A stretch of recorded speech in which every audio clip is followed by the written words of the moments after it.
Doctor ماہرنگ Baloch کی 2 petitions آج دوبارہ سے سماعت کے لیے مقرر کی سندھ ہائی کورٹ کے سامنے.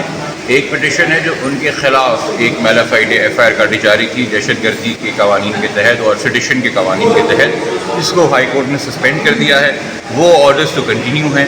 اور دوسری پٹیشن اس حوالے سے تھی کہ پولیس والوں نے پولیس کی وردی اور پولیس کی گاڑیاں استعمال کر کے ایئرپورٹ کے باہر ڈاکٹر ماہرنگ بلوچ، سمیع الدین بلوچ، یاسر بلوچ اور فوزیہ بلوچ کو روکا تھا، ہراساں کیا تھا اور ڈاکٹر ماہرنگ بلوچ کا پاسپورٹ اور موبائل چوری کر کے بھاگ گئے تھے.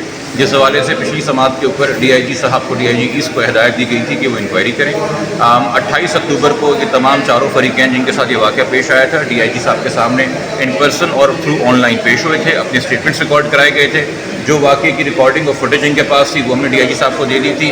انہوں نے آ کے وہی ایک انٹرم رپورٹ جمع کرا دی کہ جی ہم نے ان کا اسٹیٹمنٹ ریکارڈ کر دیا اور باقی ہماری تفتیش چل رہی ہے. عدالت کا یہ موقف تھا کہ چونکہ اب 26ویں ترمیم فارچونیٹلی اور انفارچونیٹلی پاس ہو گئی ہے اور وجود میں آ گئی ہے اور سندھ اسمبلی سے بھی ریزولوشن آ گئی ہے اور اب آئینی بینچز کی جو ہے تقرری کی طرف جا رہے ہیں، تو یہ میٹرز چونکہ اس ڈومین میں آتے ہیں کہ جن کو شاید آئینی بینچ سنیں تو ان کو ان کے سامنے پھر مقرر کیا جائے جب وہ وجود میں آ جائیں. تو اس لیے 3 ہفتے کی ہمیں تاریخ ملی ہے اس کے اندر کہ تب تک یہ وجود میں آ جائیں گی.